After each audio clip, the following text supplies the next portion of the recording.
Hi guys, so welcome back. Today we're going to continue with the antihypertensive medications. This is part 2 of the entire series. The first one was about diuretics, and today we are going to talk about sympatholytics. Just to quickly recap what we talked about in the last video, so we talked about diuretics, including thiazide diuretics, loop diuretics, and potassium-sparing diuretics. So all of these agents work by promoting diuresis, which is the loss of water through the urine, thereby decreasing the fluid or the blood volume and therefore decreasing our blood pressure. If you want to know more about diuretics, I actually have a separate playlist dedicated to diuretics alone. In that playlist, I also talked about carbonic anhydrase inhibitors and osmotic diuretics. I'll link that in the description below. So today, as I said, we're talking about sympatholytics. So they're further subdivided into different classes. So we have those ones that directly block the adrenergic receptors. So we have the alpha adrenergic blockers and the beta adrenergic blockers. We also have those that have combined actions, both blocking alpha and beta adrenergic receptors, and we also have those that are centrally acting, so those that directly act in the central nervous system. Okay, so sympatholytics are drugs or agents that interfere with the control of the sympathetic nervous system. So these drugs can block sympathetic outflow or discharge, and therefore influence our venous compliance, our heart rate, the contractility force of the heart, as well as our total peripheral resistance. So to put it simply, sympatholytics, they decrease the sympathetic discharge or outflow, dampening our sympathetic nervous system. So they're subdivided based on their anatomic site of function. So some are adrenoreceptor blockers. So for example, our alpha blockers and our beta blockers. We also have the combined alpha and beta adrenergic blockers. So they block both the alpha and the beta receptors, okay? And we have those that are centrally acting. So they act at the level of the brain and spinal cord. So alpha adrenergic blockers, we have the non-selective ones, which block both the alpha-1 and alpha-2 receptors. We have the selective ones that only block alpha-1. For beta blockers, we have non-selective. So non-selective, they block both the beta-1 and beta-2, and selective beta blocker, they only block the beta-1 receptors. Okay, so just a brief reminder about the sympathetic nervous system before we carry on. So the sympathetic nervous system is our fight or flight response, okay? So the increase in activity of our sympathetic nervous system increases our blood pressure. And therefore, we can get sympatholytic agents which decrease the activity of our sympathetic nervous system, which will then decrease our blood pressure. And we could achieve this in three main mechanisms. So the first one is we can decrease the central sympathetic outflow. So that's at the level of like the brain. We could block the release of adrenergic neurotransmitters such as noradrenaline and adrenaline, or norepinephrine and epinephrine, okay? And we could also block the receptors for these neurotransmitters. So these are the three main ways as to which we can utilize the sympatholytics to decrease our blood pressure. Okay, so let's begin with alpha adrenergic blockers. There are two types. We have the non-selective and we have the selective alpha adrenergic blockers. So the non-selective, they block both the alpha-1 and the alpha-2 adrenergic receptor. Okay, so before I start discussing all of this, I just want to remind you where we find our alpha-1 adrenergic receptors. So we find our alpha-1 adrenergic receptors in the vascular smooth muscles, okay? So we find them in the smooth muscles of our vasculature. And alpha-2 adrenergic receptor, we find them in the central nervous system. So, you know, in the nerve terminals, in the brain and the periphery, and also in some smooth muscle vasculature. Okay, so examples of non-selective alpha adrenergic blockers include phentolamine, and that's the reversible one, and phenoxybenzamine, which is the irreversible non-selective alpha-adrenergic blocker. So, blocking of A1. I'm just going to remind you what happens when we stimulate alpha-1 found in vascular smooth muscle. So when we activate alpha-1 found in vascular smooth muscle, the stimulation causes vasoconstriction, remember, via the IP3-DAG pathway, because remember that's the GQ coupled G protein, okay? So it works via the IP3-DAG pathway. If you don't know what I'm talking about, go back to my ANS videos and watch the adrenergic receptor video, because I explain, you know, where we find alpha-1 and alpha-2 and what happens when we stimulate these receptors. Okay, so basically, if we block alpha-1, we then get vasodilation, okay? And that vasodilation means that we are lowering our blood pressure. And because we're lowering our blood pressure, that might lead to some postural hypotension. So postural hypotension is basically when your systolic blood pressure drops about 20 millimeters of mercury, and your diastolic blood pressure drops for at least 10 millimeters of mercury when the patient goes from a seated or lying position to a standing position.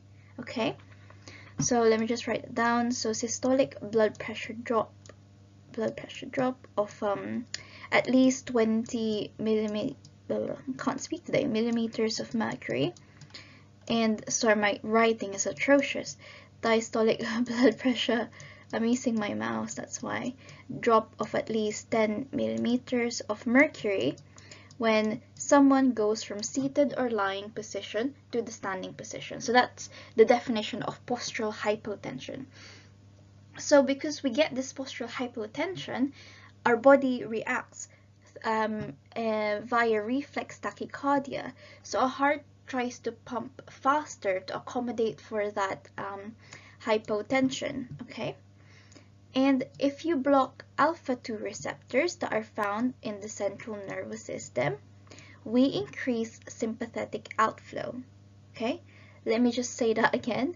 So alpha-2 are found in the central nervous system, okay? And alpha-2 receptors are of the G inhibitory type. So that means that when you stimulate alpha-2 receptors, we decrease sympathetic outflow, okay? So when we block alpha-2 then, that means that we do the opposite. We increase the sympathetic outflow. And by increasing the sympathetic outflow, we increase the heart rate and we get tachycardia. So as you can see here, non-selective adrenergic alpha blockers are actually of very little value in hypertension, because although we get vasodilation, we get excessive amounts of reflex tachycardia because we also block A2 in addition to blocking A1. So these are actually not, that commonly used for hypertension. So the selective alpha-1 adrenergic receptor blockers, they only block the alpha-1 receptor, okay? So they're specific only to block or inhibit alpha-1 receptor.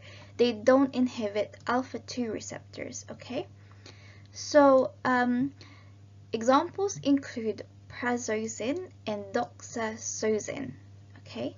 And the advantages of this over the non-selective ones, as I said, they are selective to A1, they do not block A2, so that means there's no reflex tachycardia and there's no increase in sympathetic outflow, okay? But you can still cause postural or orthostatic hypotension because you're still blocking A1, okay? So I wrote it here. We could still get orthostatic hypotension, which is just, the same as postural hypotension, but we don't get the excessive reflex tachycardia because we're not blocking alpha 2, sorry. So also another advantage is that these selective alpha 1 blockers, they have favorable effect on lipid profile compared to the non-selective ones, and that just means that they can increase HDL and lower LDL, okay? But still, these drugs are not the first-line treatment for hypertension, mainly because of the side effect of orthostatic hypotension, but also they're mainly used in combination with other drugs, for example, diuretics, especially when your hypertension is quite erratic and very difficult to control. So prazosin it's also used for other things. For example, it's actually the drug of choice for benign prostatic hyperplasia, which is the enlargement of the prostate gland, which is very common in elderly men. And that's because they basically just improve urinary outflow. Prazosin is also used for scorpion stings. So the second type of adrenergic blockers we're going to talk about are the beta adrenergic blockers. So again, we have two types. We have the non-selective, also called the first generation beta blockers, and we have the selective, which is selective to beta 1, called the second generation beta blockers. So just to remind you all that all beta blockers, they end in lol. These are actually my favorite group of drugs because I say lol quite a lot. So both the non-selective and the selective beta blockers, they all end in the suffix lol, okay? So that's how you can tell that they are beta blockers. So non-selective beta blockers then, they block both the beta 1 and the beta 2 adrenergic receptors. They include propranolol, timolol, and nadolol. So what happens if we block beta 1? So just to remind you, beta 1 is present in the myocardium, so the cardiac tissue itself. And if we stimulate beta 1, we get an increase in the contractility of the heart and an increase in the heart rate. So if you use these agents to block beta 1, we get the exact opposite. We get cardiac depression because we decrease the heart rate, the contractility of the heart, and the oxygen demand of the myocardium. And if we block beta 2 by using these agents, we get coronary vasoconstriction, vasoconstriction in general. So and also constriction of the smooth muscles of our bronchioles. So we get these because if you remember, beta 2, they're found in our coronary vessels, in smooth muscles of some of our vessels, and also the smooth muscles of our bronchi.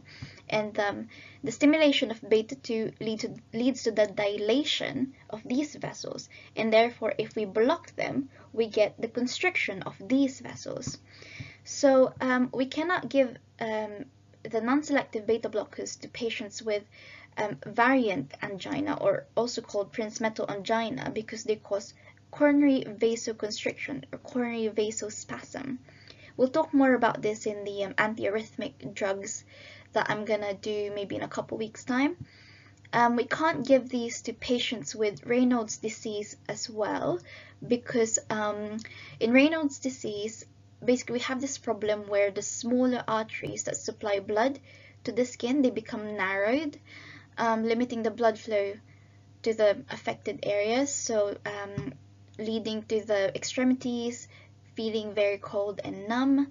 So yeah, we can't give this to patients with Raynaud's because we're just gonna make the problem worse. We're just gonna, induce more vasospasm. We can't give them to patients with bronchial asthma because, as I said, non-selective beta blockers, they lead to bronchoconstriction, meaning that we might exacerbate asthma as we could precipitate more bronchospasm. Adverse effects include metabolic dysfunction, including dyslipidemia. So this happens because of beta-2 blockade, and we increase our levels of LDL, and we decrease the levels of the good cholesterol, the HDL.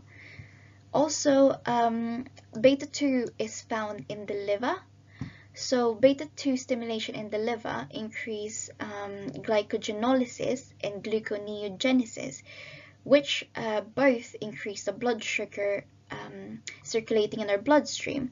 So therefore, blocking beta-2 can lead to increased chances of hypoglycemia, because we're not breaking down the glycogen and we're not making glucose, okay? So another adverse effect then is the decreased chance of hypoglycemic reversal, especially in diabetes patients on insulin. And we also get impaired exercise capacity with non-selective beta blockers because of the vasoconstriction effect. We get vasoconstriction of the blood vessels supplying to our skeletal muscles, and therefore it might limit our ability to be able to exercise.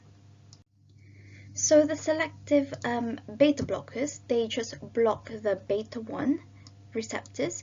They are also called the second generation beta blockers. So they do not have any effects on beta-2, hence why they are called cardioselective, because beta-1, they're mainly found in the myocardium, okay? So examples include nebivolol, bisoprolol, esmolol, atenolol, and metoprolol. The way I remember all of this is by the acronym NBEAM. Again, apologies for my writing. I'm just using my mouse and it's hard to write. So NBEAM, nebivolol, bisoprolol, esmolol, atenolol, and metoprolol. Okay. I didn't write it on the slide, but I just want to quickly go over the mechanism of action. So selective beta-1 blockers, or the second generation beta blockers, they block the beta-1 receptors, okay, in the myocardium. And that and blocking beta-1 leads to the decrease in heart rate, contractility, and oxygen demand, and therefore we get a decrease in blood pressure. So that's basically how they work, okay? Advantages of selective beta-1 blockers over the non-selective ones. As I already mentioned, they don't have an effect on beta-2. So we don't get the effects, the side effects of blocking beta-2, which are basically these ones, okay?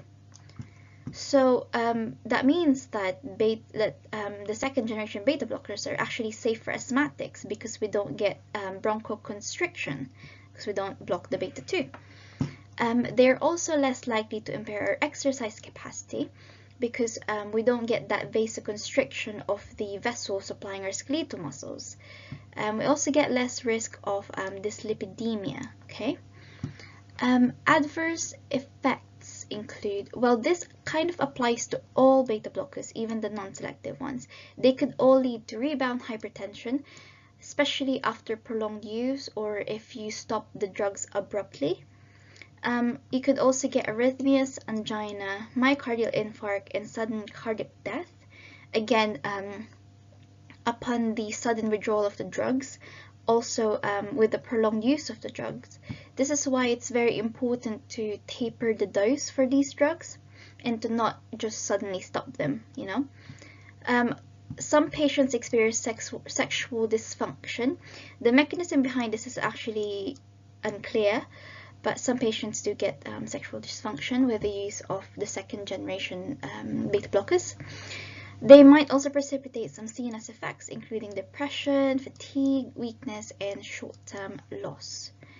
And I forgot to mention, in alpha blockers, the main problem was postural hypotension.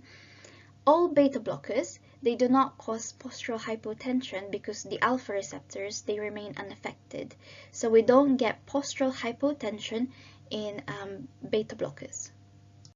We also have our combined alpha and beta adrenergic blockers. So they block both the alpha and beta adrenergic receptors, more specifically the alpha 1, beta 1, and the beta 2 adrenergic receptors in our brain and in our periphery. So examples of these include labetalol and carvedilol. They are mainly used to control hypertension in patients with pheochromocytoma. So this is a disorder or disease where there's a growth or a tumor in our adrenal medulla, leading to the release of excess norepinephrine and epinephrine, which heightens the sympathetic discharge.